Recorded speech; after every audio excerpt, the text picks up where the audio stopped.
Hey guys, and welcome to another episode of Marketing in the Madness. And this week I'm coming to you live from London at the MACH X Conference, where I am just about to start interviewing the fantastic Jason Cottrell. Now, Jason, I always ask my guests to do this because usually I get someone's job title slightly incorrect, but I'm going to ask you, introduce yourself, I guess what you do, but also why you're so involved with the Mach Alliance. Absolutely. So I'm founder and CEO of Orium. We're a systems integrator focused on agentic and commerce, but also fortunate to be kind of incoming as the president of the Mach Alliance as we're setting out on a pretty bold new evolution of the organization for the agentic era. Yeah, well, let's get straight into that because AI is totally changing how, consumers and brands, businesses interact. You guys are obviously at the forefront of that, working with some of the tech companies leading the way, obviously trialing some of these new AI technologies. What do you, and this is a big question, what do you think the future looks like? I mean, I think there's a statement out there, just it's all going to be in ChatGPT. Brands will go away. It'll just give up now, go home. I don't think that's actually what's going to happen. No. But the reality is we are seeing customers trust LLMs in different channels in a way that they have not before. And that is certainly changing where brands need to kind of convey their message, how they stand out. I think, we're seeing obviously the trends just through adoption of LLMs. So how you appear in a ChatGPT, how you appear in a Gemini or a Perplexity, that's making a difference today. We're seeing active changes in traffic trends for our customers, especially in consumer segments, where if you're not appearing, your traffic is dropping, your revenue is dropping. And those who are winning are seeing the associated revenue uplift. But you don't own those channels.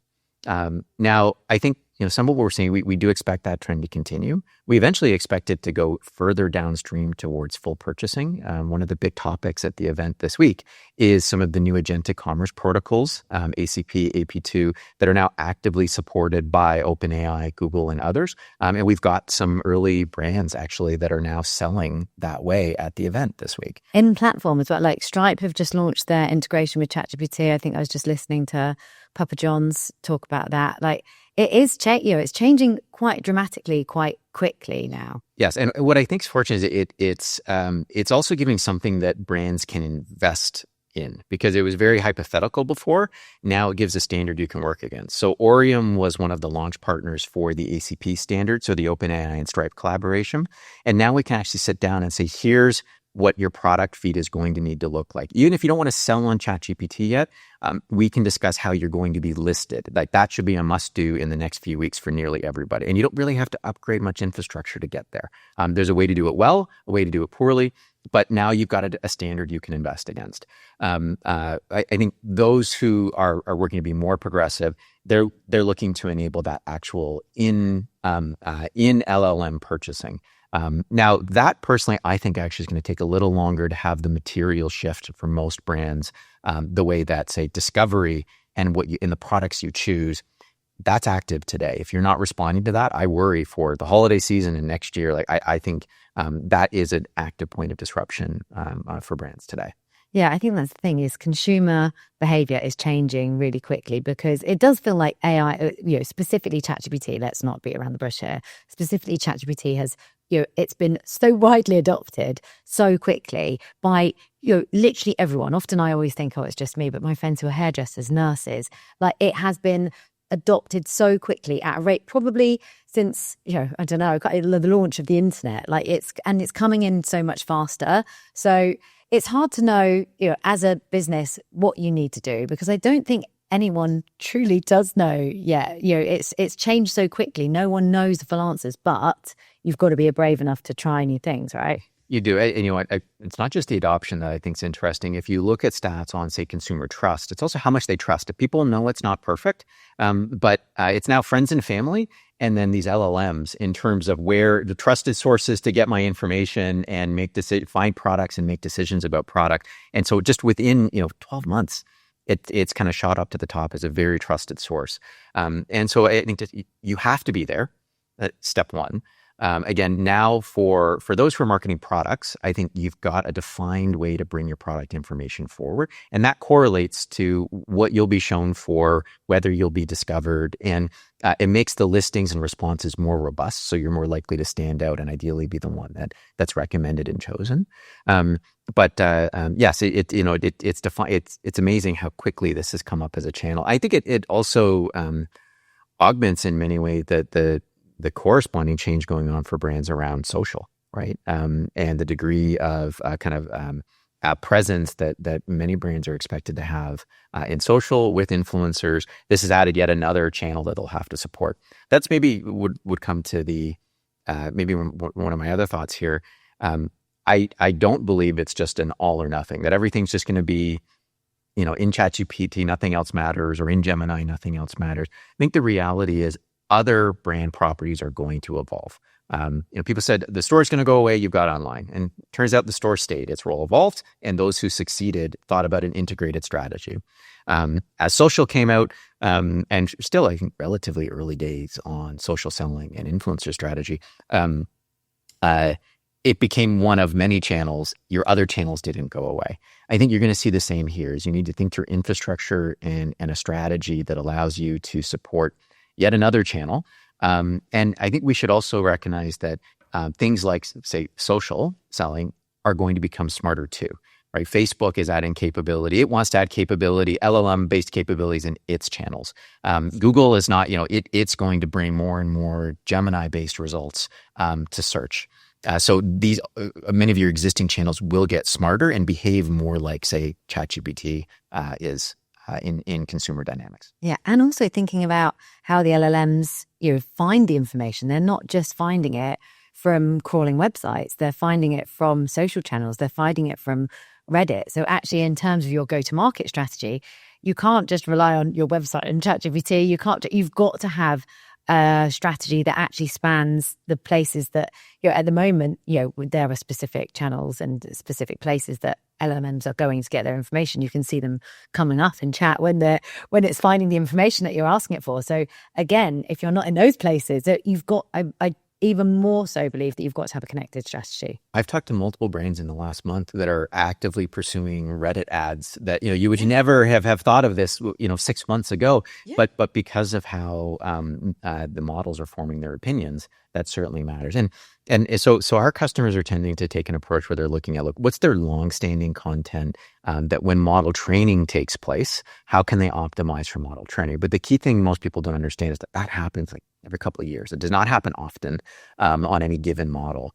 And so you'll get more frequent benefit if you're then thinking of it. But many of the models now supplement their searches, right? And so that's where something like, say, how you might display on Reddit can make a difference, or curating reviews, that can make a difference. And then now the real-time way to control this, at least if you're selling products, is this ACP standard.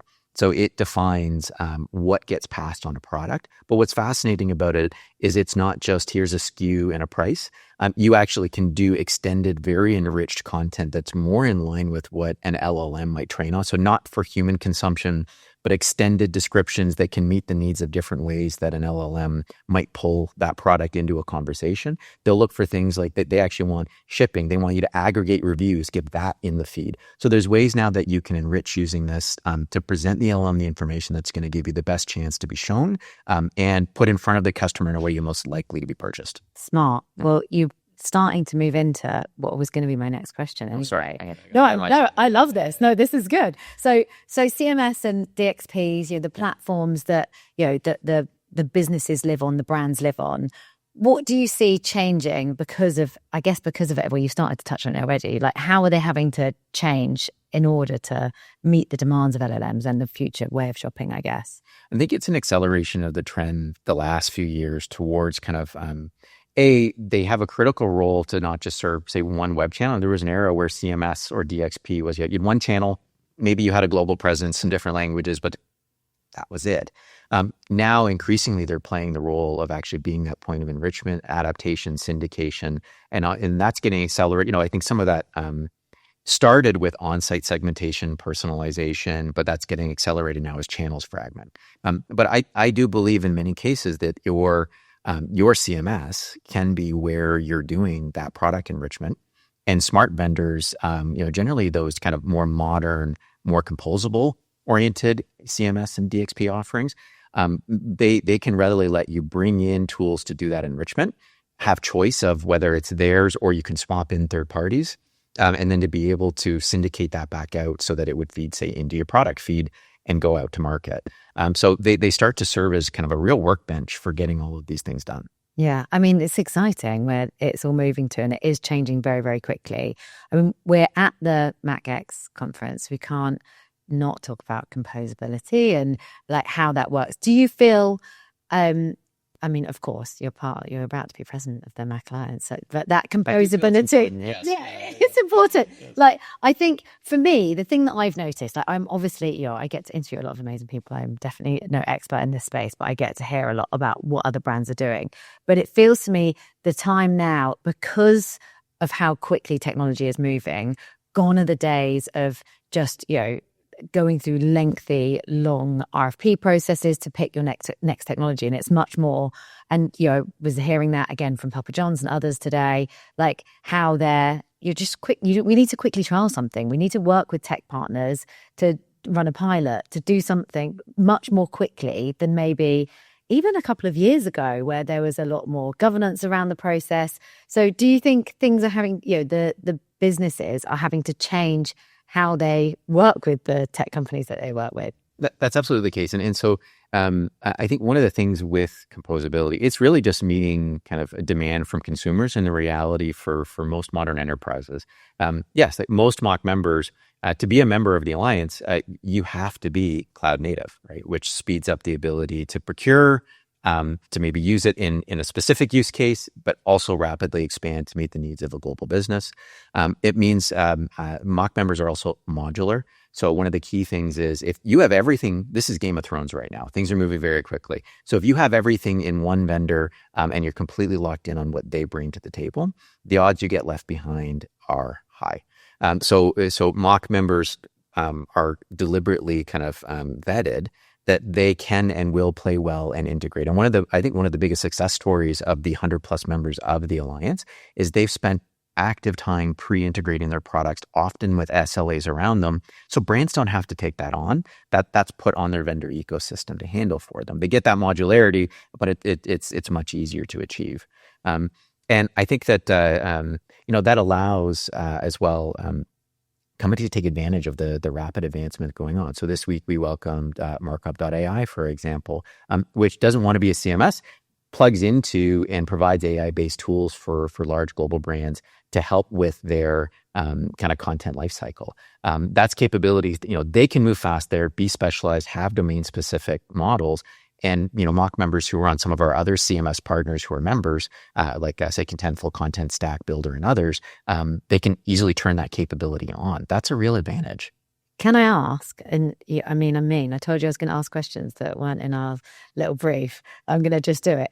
Can you put that into context for me and give me an example of a business or a brand that's really kind of, I guess, utilized various different MACH members to create a really outstanding digital infrastructure or go-to-market proposition, whatever it might be?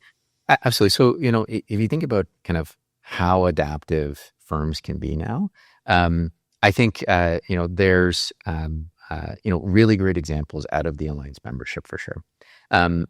One thing that I would say, I actually really like the recent Contentful report. That 96% of marketers, it was one they did with the Atlantic, 96% of marketers are prioritizing AI investment. But I think the interesting related stat is only 18% of them either are or can rely on other teams in their org to move at pace. So they're having to create kind of the place where that innovation, that rethinking of their processes in the team, they're kind of having to create that in their domain to be able to move fast enough of this. I think, DXP is a key workbench where that's happening, where you can take AI and appoint it safely. So I would think of, customers on some of the CMS offerings where they're thinking about upstream, how are they using tooling from our members to do automatic segmentation? There's agents being deployed by some of our members that can go upstream then and set up the campaigns, deploy them, monitor them. And they're taking that as an automated flow instead of that being, a person has to sit down, go to the meeting, get the approval, go upstream and do it. But then, many of them, they can link all of that all the way through. So then think, well, how do we tailor the content for that segment? And there's LLM-based writing tools that can work. And many of the good CMS options now, they can set the brand standard, enforce that, allow these automatic writing tools to come in and actually adapt the content by segment, by form factor, new channels like, say, ChatGPT as a selling channel. But they can do it in a safe, controlled way. There's third-party tools that now come in that can provide an extra check if you really want it. Obviously, these also tend to, one of the points that they make sure that you can put humans in the checks, in the process where it's necessary and where they can add value. But having that modularity, being able to kind of snap in and snap out quickly, and be able to rethink the processes with automation kind of at the core of each of them, I think that's where modern brands are kind of really rethinking their processes. Yeah, well, the future is agentic. I mean, that's been a big topic here today. Can you... Well, actually, an interesting, like one of the AI exchange examples that's being shown this afternoon, they're using the LLMs for copyright monitoring. So they're using it to go out and actually find kind of issues with brand misappropriation too. So think about it across the full life cycle, which is interesting. Well, why for you guys? I know agentic is a big topic for Mac now. Why specifically agentic?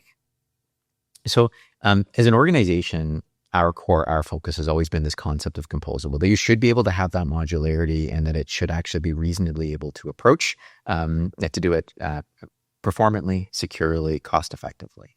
And so a lot of it is doing that on behalf so that in general, marketers don't have to worry about that.